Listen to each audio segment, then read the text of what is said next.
कल्पना कीजिए एक ऐसी दुनिया की जहां आसमान में एक नहीं बल्कि 3 सूरज चमकते हों। एक ऐसी दुनिया जो पृथ्वी से तो बहुत अलग है, लेकिन शायद जीवन के लिए हमारी सबसे बड़ी उम्मीद है। आज हम अपनी गैलेक्सी के सबसे नजदीकी पड़ोसी प्रॉक्सिमा सेंटोरी की यात्रा पर निकल रहे हैं। क्या वहां कोई रहता है और क्या इंसान कभी वहां पहुंच पाएंगे? ब्रह्मांड की विशालता में प्रॉक्सिमा सेंटोरी हमसे सबसे करीब का तारा है।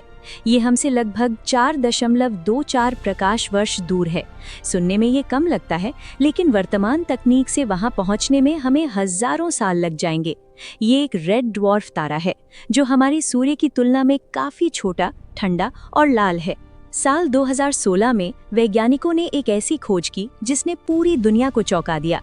उन्हें मिला प्रॉक्सिमा बी।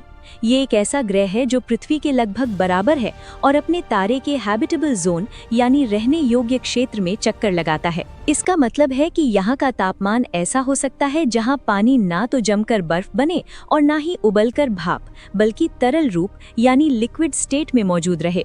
और जहाँ पानी है वहाँ जीवन की संभावना सबसे अधिक होती है। लेकिन रुकिए, सब कुछ इतना आसान नहीं है। प्रॉक्सिमा बी अपने तारे के बहुत करीब है। जहां पृथ्वी को सूर्य का चक्कर लगाने में 365 दिन लगते हैं, वहीं प्रॉक्सिमा बी अपना 1 साल मात्र 11 दिनों में पूरा कर लेता है। सबसे बड़ी समस्या है सोलर फ्लेयर्स। प्रॉक्सिमा सेंटोरी एक अस्थिर तारा है जो समय समय पर खतरनाक रेडिएशन फेंकता रहता है। अगर प्रॉक्सिमा बी के पास पृथ्वी जैसा मजबूत चुंबकीय क्षेत्र नहीं हुआ तो ये रेडिएशन वहां के वातावरण को नष्ट कर सकता है। अनंत ब्रह्मांड, जहां अरबों तारे हैं और खरबों ग्रह। हजारों सालों से इंसान रात के अंधेरे में आसमान की ओर देखकर बस एक ही सवाल पूछता आया है, क्या हम इस विशाल ब्रह्मांड में अकेले हैं? आज विज्ञान हमें उस सवाल के जवाब के सबसे करीब ले आया है। पृथ्वी से 40 ट्रिलियन किलोमीटर दूर एक छोटा सा लाल तारा हमारा इंतजार कर रहा है। एक ऐसा तारा जिसके पास शायद एक दूसरी पृथ्वी छिपी है। चलिए आज चलते हैं एक ऐसे सफर पर जो इंसानियत का भविष्य बदल सकता है। स्वागत है प्रॉक्सिमा सेंटोरी के साम्राज्य में। जब हम अंतरिक्ष की बात करते हैं तो दूरियां दिमाग चकरा देने वाली होती हैं, लेकिन प्रॉक्सिमा सेंटोरी हमारा सबसे करीबी पड़ोसी है। ये अल्फा सेंटोरी नाम के एक ट्रिपल स्टार सिस्टम का हिस्सा है। जहां हमारा सूर्य एक पीला बौना तारा है, वहीं प्रॉक्सिमा एक रेड ड्वार्फ है। ये सूर्य के द्रव्यमान का केवल 12% है। अगर आप इसे आसमान में देखना चाहें तो आप इसे नंगी आंखों से नहीं देख पाएंगे। ये इतना छोटा और धुंधला है, लेकिन इसकी सादगी ही इसका सबसे बड़ा रहस्य है। अगस्त 2016 खगोलविदों की एक अंतर्राष्ट्रीय टीम ने घोषणा की कि उन्होंने प्रॉक्सिमा सेंटोरी के चक्कर काटते हुए एक ग्रह खोजा है, प्रॉक्सिमा बी। ये कोई गैस का गोला नहीं है, बल्कि पृथ्वी की तरह एक चट्टानी दुनिया है। इसका द्रव्यमान पृथ्वी से थोड़ा ही ज्यादा है। सबसे रोमांचक बात, ये अपने तारे के हैबिटेबल जोन यानी गोल्डीलॉक्स जोन में स्थित है। ये वो जादुई दूरी है जहां ना तो इतनी गर्मी है कि पानी भाप बन जाए और ना ही इतनी ठंड कि सब कुछ जम जाए। यहाँ जीवन पनपने की पहली शर्त तरल पानी पूरी हो सकती है। सोचिए, अगर आप प्रॉक्सिमा बी की सतह पर खड़े हों तो नजारा कैसा होगा? वहां का आसमान हमारे नीला नहीं बल्कि शायद थोड़ा गहरा और लालिमा लिए होगा।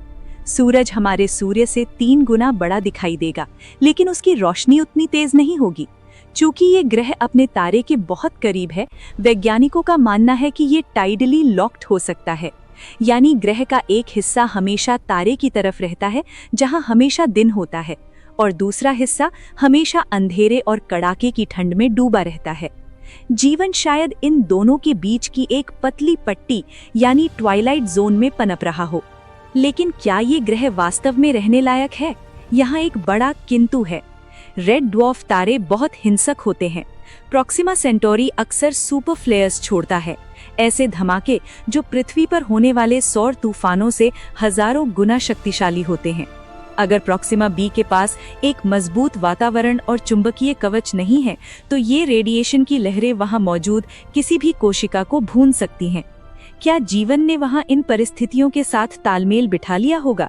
क्या वहां के जीव रेडिएशन से बचने के लिए जमीन के नीचे या गहरे समुद्र में रहते होंगे? जहां प्रॉक्सिमा बी ने अपनी रहने योग्य संभावनाओं से पूरी दुनिया का ध्यान खींचा, वहीं इस सौर मंडल के अंधेरे कोने में एक और रहस्य छिपा था। साल 2019 में खगोलविदों ने तारे की चाल में एक अजीब सी हलचल देखी। ये हलचल प्रॉक्सिमा बी की नहीं थी, ये कोई और था, कुछ बहुत बड़ा। और यहाँ से शुरुआत हुई प्रॉक्सिमा सी की कहानी की। प्रॉक्सिमा सी कोई छोटा मोटा ग्रह नहीं है। इसका द्रव्यमान हमारी पृथ्वी से लगभग 7 गुना ज्यादा है। वैज्ञानिक इसे 2 श्रेणियों में रखते हैं, या तो ये एक सुपर अर्थ है, यानी एक विशाल चट्टानी ग्रह, या फिर एक मिनी नेपच्यून, यानी एक ऐसा ग्रह जो गैस और बर्फ से बना है। अगर ये एक चट्टानी ग्रह है तो इसकी गुरुत्वाकर्षण शक्ति इतनी भयानक होगी कि वहां चलना भी लगभग असंभव होगा। और अगर ये गैस का गोला है तो इसकी गहरी परतों के नीचे क्या छिपा है, ये आज भी एक पहेली है। प्रॉक्सिमा सी अपने तारे से बहुत दूर है। जहां प्रॉक्सिमा बी मात्र 11 दिनों में अपना चक्कर पूरा करता है, वहीं प्रॉक्सिमा सी को 1 साल पूरा करने में 5.2 पृथ्वी वर्ष लगते हैं। दूरी का मतलब है कड़ाके की ठंड। चूंकि प्रॉक्सिमा सेंटोरी खुद एक ठंडा तारा है, प्रॉक्सिमा सी तक उसकी गर्मी पहुंचते पहुंचते दम तोड़ देती है। अनुमान है कि यहाँ की सतह का तापमान -180 डिग्री सेल्सियस से -200 डिग्री सेल्सियस के बीच रहता है। ये इतनी ठंड है कि यहाँ की हवा भी जमकर बर्फ बन सकती है। ये एक ऐसी दुनिया है जहाँ सूरज बस एक दूर चमकता हुआ लाल बिंदु जैसा दिखता है, जो रोशनी तो देता है पर गर्मी नहीं। लेकिन इस बर्फीली दुनिया की सबसे चौंकाने वाली बात कुछ और ही है। शुरुआती डेटा से संकेत मिले हैं कि प्रॉक्सिमा सी शायद बहुत चमकीला है।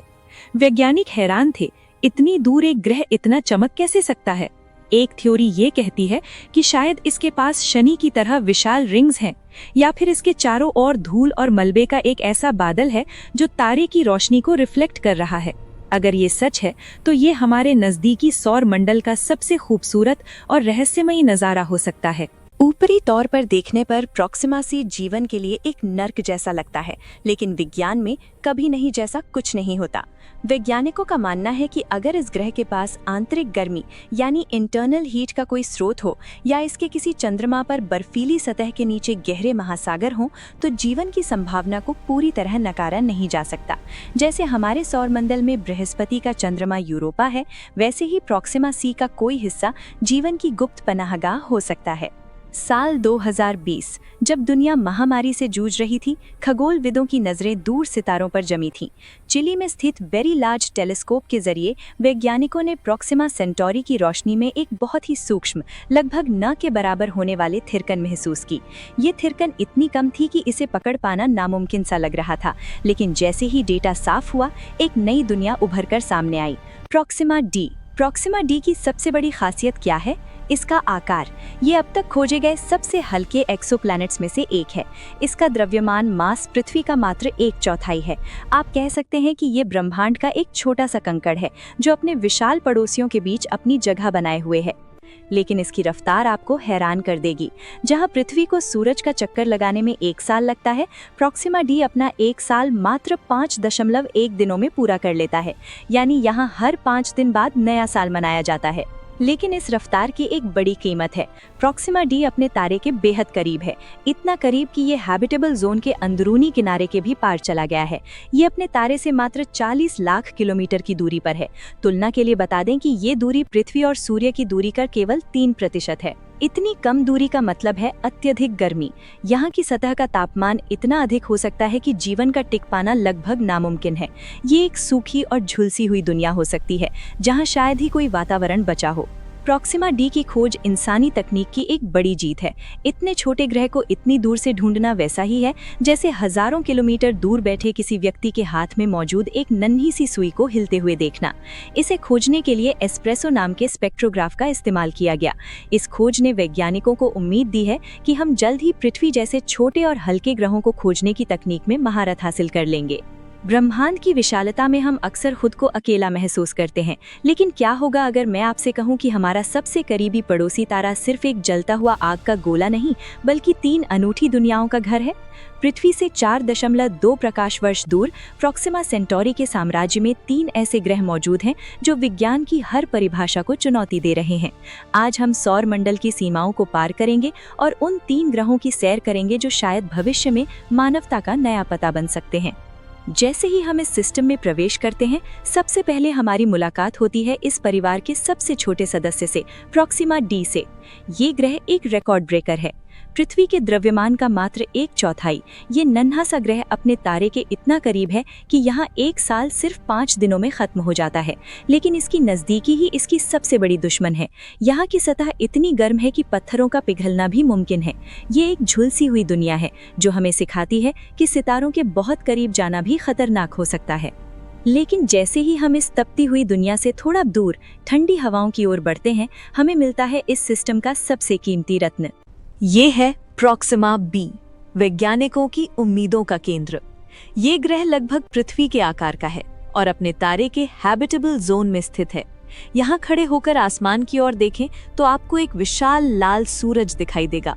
यहाँ के फिजाओं में शायद वो नमी हो जो जीवन को जन्म दे सकती है।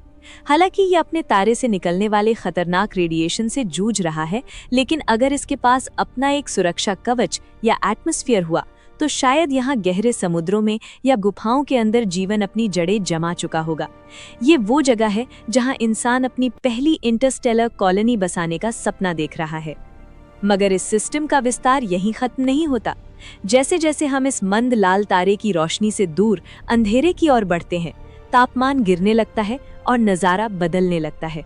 तारे से करोड़ों मील दूर, जहां सूरज की रोशनी सिर्फ एक टिमटिमाते तारे जैसी लगती है, वहां राज है प्रॉक्सिमा सी का। ये एक सुपर अर्थ है जो पृथ्वी से 7 गुना भारी है। यहाँ सन्नाटा है और -200 डिग्री सेल्सियस की कड़ाके की ठंड है। वैज्ञानिक मानते हैं कि शायद इस विशाल ग्रह के चारों ओर शनि की तरह बर्फीले छल्ले हो सकते हैं। ये ग्रह हमें याद दिलाता है कि ब्रह्मांड का एक बड़ा हिस्सा आज भी बर्फीला, अनछुआ और रहस्यमयी है। सवाल वही है, क्या हम कभी वहां पहुंच पाएंगे? 40 ट्रिलियन किलोमीटर का सफर तय करने के लिए हमें आज की नहीं, भविष्य की तकनीक चाहिए। ब्रेक थ्रू स्टार शॉट जैसे प्रोजेक्ट्स पर काम शुरू हो चुका है। कल्पना कीजिए, छोटे छोटे नैनोक्राफ्ट्स जो लेजर की शक्ति से प्रकाश की 20% गति से उड़ेंगे। ये सफर लंबा है, शायद सदियों का, लेकिन प्रॉक्सिमा सेंटोरी के ये 3 ग्रह हमारी जिज्ञासा की मशाल को जलाए रखते हैं। प्रॉक्सिमा डी, बी और सी ये सिर्फ नाम नहीं है, ये ब्रह्मांड में हमारी मौजूदगी के नए ठिकाने हो सकते हैं। आज हम सिर्फ टेलीस्कोप से इन्हें देख रहे हैं, लेकिन कल शायद कोई इंसान प्रॉक्सिमा बी की मिट्टी पर अपना पहला कदम रखेगा। तब तक ये 3 दुनियाएं उस लाल तारे के इर्द गिर्द घूमती रहेंगी, हमारा इंतजार करती हुई, क्योंकि अंततः हम सब स्टारडस्ट हैं और सितारों की ओर लौटना ही हमारी नियति है। प्रॉक्सिमा डी शायद इंसानों का घर न बन पाए, लेकिन ये हमारी खोज की प्यास को और बढ़ाता है। ये साबित करता है कि ब्रह्मांड में छोटे से छोटे ग्रह का भी अपना वजूद है। जब हम अपनी पहली इंटरस्टेलर यात्रा शुरू करेंगे तो प्रॉक्सिमा डी वो पहला चेक पोस्ट होगा जिसे हम पार करेंगे। ये नन्हा ग्रह हमें याद दिलाता है कि महान खोजों के लिए हमेशा बड़े आकार की जरूरत नहीं होती। इन ग्रहों में से आपको सबसे रोमांचक कौन सा लगा? वो जो जीवन दे सकता है, वो जो बर्फ से जमा है, या ये नन्हा और तेज ग्रह? कमेंट्स में चर्चा शुरू करें। अगर ये सफर पसंद आया तो सब्सक्राइब का बटन दबाना न भूलें। अंतरिक्ष की इस महायात्रा में मेरे साथ जुड़ने के लिए धन्यवाद। मिलते हैं अगले ब्रह्मांडीय सफर में।